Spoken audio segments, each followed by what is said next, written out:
boy, do we have the work cut out for us today. We have some areas that we need to clean up from an invasive that's kind of taking over a flower bed, but the good news is we're going to be able to plant some new and exciting plants in their place once we clean it up. I'll walk you through all the things that are living in this flower bed. It's not a flower bed I've shown on this channel before because it's in need of some attention, but we're going to tackle it together today because the weather today is gorgeous. It's a great day to garden. We've been getting lots of rain. The garden is just absolutely booming. Okay, here it is. Withhold your judgment. I know it needs work. I will say, though, that this flower bed tends to be the most heavily visited and lived in by lightning bugs. And I think that's because I've just let it go so nuts. And I love a really wild flower bed. Most of the things in here that you're about to see, I'm going to leave as is. I'm going to remove the invasive though, and maybe rearrange some plants, maybe transplant some things and put some new plants in here. Just give it a fresh look, redo my edge maybe. But just as an FYI, I tend to be a little bit of a type B gardener with most flower beds because that tends to give more shelter to bugs, more shelter to birds, more wildlife benefit. If we go, nuts on over manicuring the garden space, we can wind up chasing off a lot of really beneficial things that help keep the garden in balance. Keep that in your mind. Okay, we're going to start over here with this oak leaf hydrangea. This oak leaf hydrangea is a variety called Alice. It's going to get 6 by 6, probably bigger. It's obviously nearing the end of its bloom cycle. It will only bloom once for me right now it started blooming in early spring, but it still has these beautiful pink petals left on the plant. This was its best year ever for this oak leaf hydrangea. It has finally kind of reached its place in life where it just goes nuts. It put on the most beautiful show. I couldn't be more in love with it right here. It just shone like a beacon all spring with these huge, like football size blooms. And in the fall, it will turn fire engine red. It is such a cool plant. I get asked sometimes about the spots that these get. That's just from water on the leaves. Just we've gotten so much rain. There's nothing wrong with it. It's fine. I don't even think twice about it. It's just doing its thing. Further along, we have a bushy blue stem. I'm probably going to come in with more bushy blue stem because it tends to be a good water problem fixing native grass.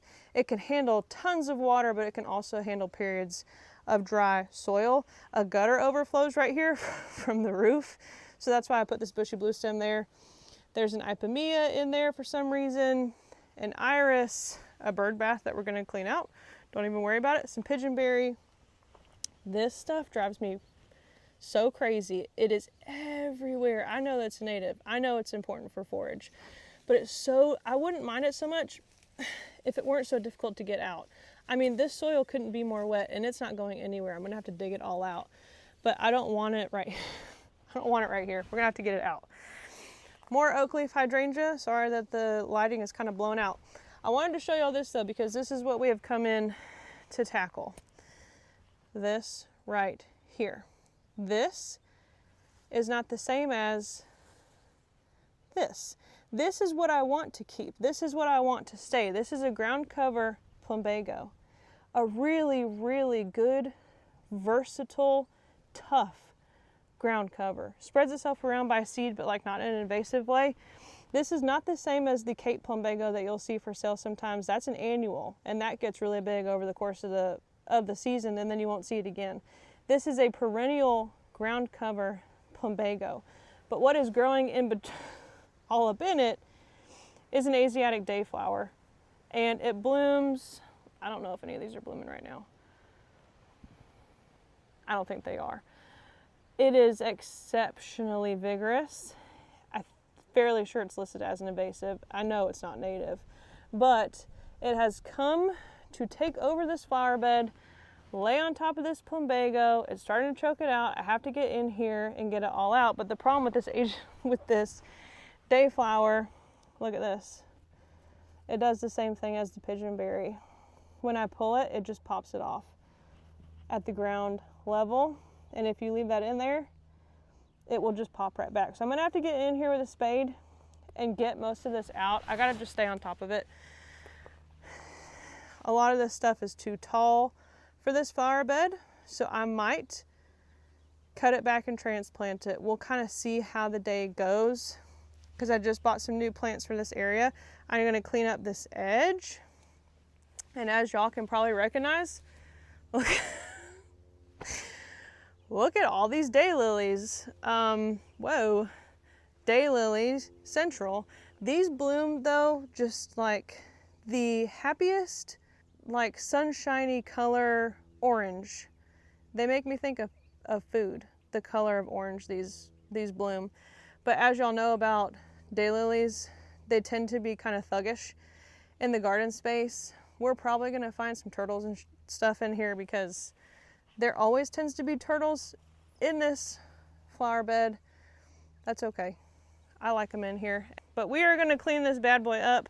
I'm gonna get in here and remove this Dayflower to the best of my ability, and then we'll come back in with some new plants for this space after we spruce it up just a little bit. Okay, last thing I want to show y'all before we have to go pull weeds are these seedling dahlias. Seedling dahlias might be the most fun I've ever had growing a flower from seed.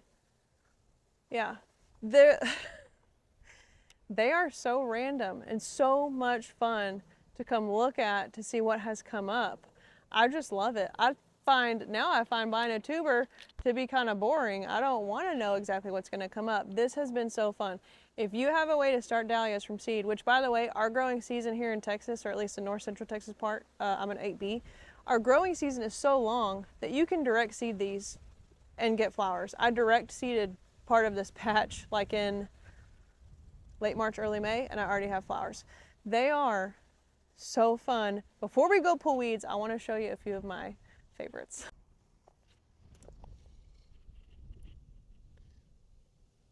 Look at those colors.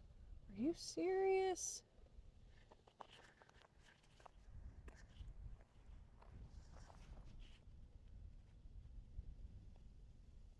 Whoa. Okay, over here amongst all the straw flower.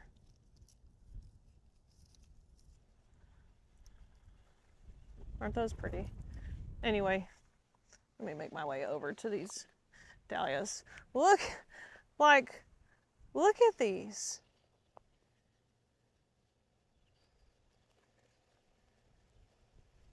Aren't these just, ew, a worm. Aren't they spectacular?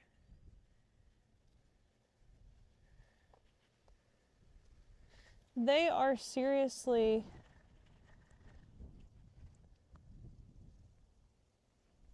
I'm trying not to shade these. They are so cool. Look at that one. Has like little ruffles. I mean, wouldn't you love to come out here and just see what kind of weird genetic crap is happening in your cut flower space? So cool. Okay, let me go gather my tools and my new plants that I just bought. We'll get to work, I guess. All right, y'all, I'm just gonna dive in. Wish me luck. I don't know where this is going or what it's gonna look like when I'm done.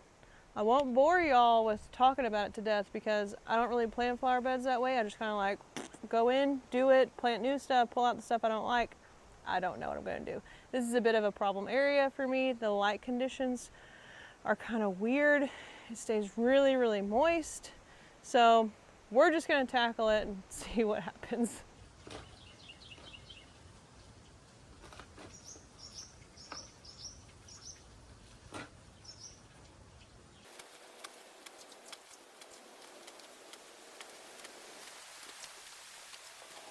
Let me show y'all a bit of what is happening as I'm pulling this Dayflower out. So if you just try to pull this Dayflower like this, as you can see, most of this plant is still underground and it will pop right back up. So I need you to get your spade under there. If you're looking to eradicate this stuff, this is what you want. All of this growth under here, very similar to what Bermuda does if you just try to rip it off on the top. It's good that we've had so much rain because it's really made the soil really loose and workable. But this is what I want, this stuff right here. That needs to go. Okay, we're at a bit of a turning point here. I'm making good headway on the Dayflower, but I'm thinking I'm going to transplant some of these plants. Out of here, they're too tall for the front of this space. I could move them to the back, but I just would like to do something different here. Let me show you all the plants that I am talking about. Okay, as y'all can see, I'm making some good progress on the Dayflower and the pigeonberry that was over here. But this is, I'm fairly sure this is a mealy blue sage right here. It's just too tall for this space. I have some little blue stem and some ground cover plumbago that I would like to come forward, and this just is not the right size for this area. Not only that, but you can tell just by looking at this sage that it is not situated properly. It's not getting enough light. It's starting to lean and it will eventually flop. I don't want that for this space. Those are leaning too, but not as bad, but I will probably remove them as well and transplant them somewhere else. So what I'm gonna do is I'm gonna come in, I'm gonna cut these back probably to like right about there pretty severely. I'll pop them up out of the dirt and I'll put them in this bucket. It has water and some fish emulsion fertilizer in it. They'll hang out in there while I'm trying to kind of figure out what to do with them. I'm gonna finish pulling all these weeds and then we will decide where we will put these. I always have room for more mealy blue. I think I know a good spot for it, but we'll figure that out together. Huh, Okie? This is my baby. Okay, I'm at another stopping point. I have removed a couple of mealy blue sage from this area, and where'd it go? Oh, this huge vine. Looks like a grape, not sure. Didn't really know it was in there. Took all my strength to get it out. I'm gonna leave this mealy blue sage. I'm gonna finish getting out all this Dayflower that's still right there in and amongst this scarlet sage. And I would rip out this scarlet sage, but y'all, I don't wanna move too fast in cleaning up this area for a few reasons. And I know it looks a hot mess. I don't really believe in the kind of gardening where we overly manicure and have open space between the plants in our flower beds. That's a great way to uninvite a lot of bugs, birds, wildlife, turtles, frogs, toads, what have you, out of your garden. Those animals and bugs and insects I just named want cover most of all. They want thick plantings, they want dense, they want natives. I have several natives in this area that just, even as I'm like going through and looking at them, they're covered in insects, they're covered in spiders, they're covered in all kinds of cool stuff. I don't want to undo that very much right now. It's filling in, it's very thick, and that's why they're so attracted to this area.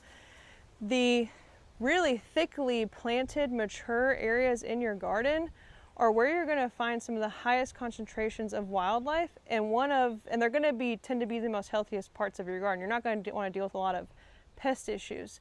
Unlike this brand new flower bed right here where there's still a lot of open space, there's some of those plants in there are on the struggle bus from pest issues.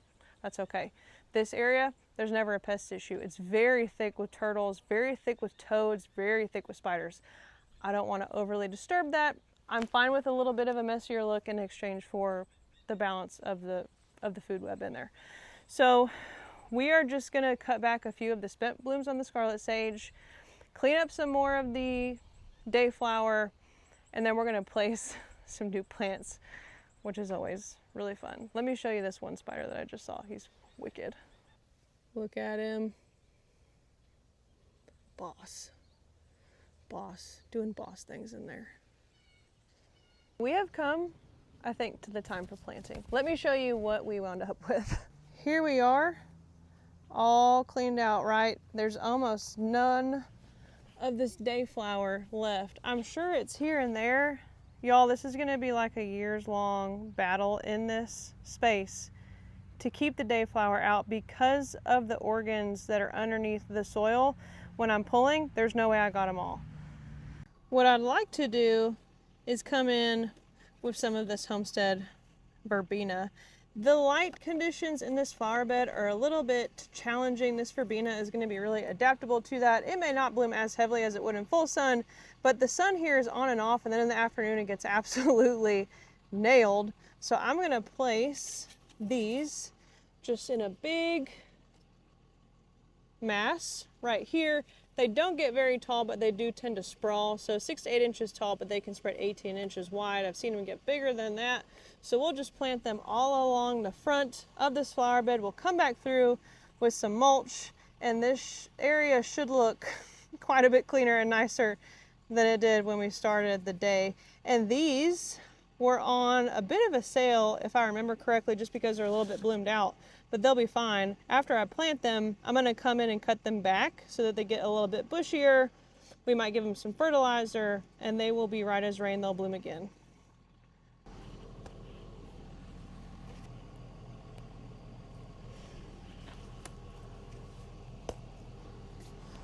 The verbena are in and cut back. I think I'd like to put this this St. John's wort right here. What do y'all think? I just think that when this blooms purple, that will set off this yellow really, really nicely. And the yellow will go good with those blues. I don't know, what do y'all think? This gets like 3x3, maybe a bit bigger. It stays really moist over here, but not boggy. I think I'm gonna go for it. I think that'll look really good right there. Love those blooms. And it's all budded up. Let's do it. Whoa. Nice healthy plant. Look at the root system on this thing.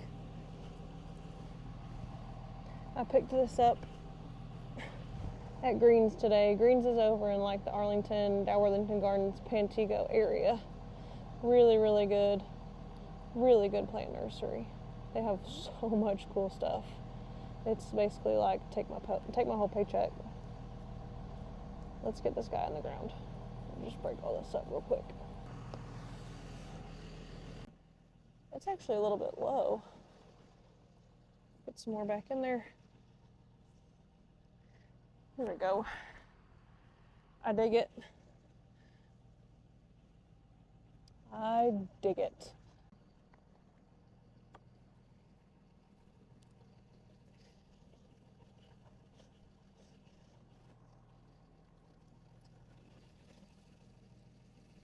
Beautiful. Everything is finally placed. Let me show you guys where everything wound up. I know the lighting is a little bit blown out, but it just kind of is that kind of day. This is what I meant by that trickiness. You know, it's like 4:15 and we're getting nailed with some afternoon sunlight. So we will just have to kind of see how these things adapt. And sometimes, especially perennials, they can take a few seasons to adapt. This is an oak leaf hydrangea. It should technically only want morning sun, but it gets nailed by afternoon sunlight. And the first few years it was here, it did scorch. It figured it out. It's completely fine now. Blooms spectacularly, is healthy all season. Verbena, verbena, verbena, verbena everywhere. There's our St. John's wort. We cleaned out our bird bath, so that's looking a lot nicer overall.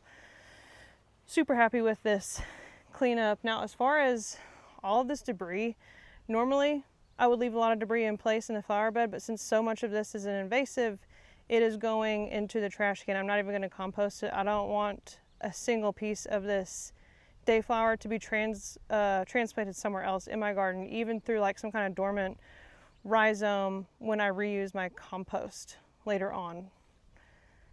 Our next job is to find a place for these guys. I think this is the place for them. This is right under a live oak. Don't worry, this live oak will get huge. This flower bed only has things in it that are very, very tough. I have a lot of natives in here, a lot of plants that are just tough as nails. Plant it and forget it. Zexmania, Monarda, spotted bee balm, salvia greyi, flamacanthus, nepeta, buddleia, what is that? A dwarf pennisetum. I think some of our Russian sage transplants, a few of them didn't make it, but one of them I think is gonna be fine. There it is. Honestly, I think a couple of them might have rotted. We've gotten so much rain. But either way, I'm on kind of a time crunch. So I'm gonna get these out. Maybe like right here. Right there. Over there. What do y'all think? These are Zexminia, so they're gonna be yellow and blue. No brainer. We'll save this water because it's full of fertilizer. Pop him down in there.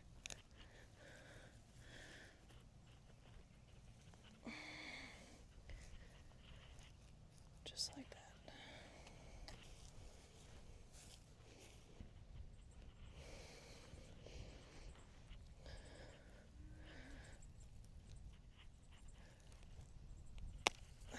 There we go.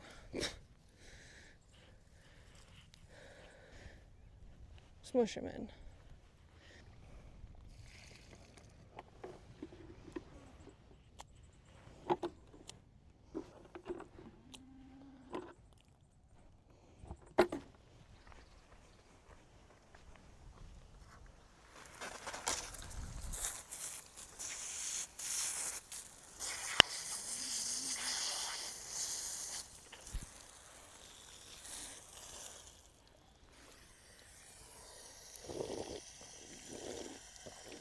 It is a little bit later in the day. I came back outside a little bit later so that this area was not as blown out and getting such harsh light as it was earlier, so y'all can actually see.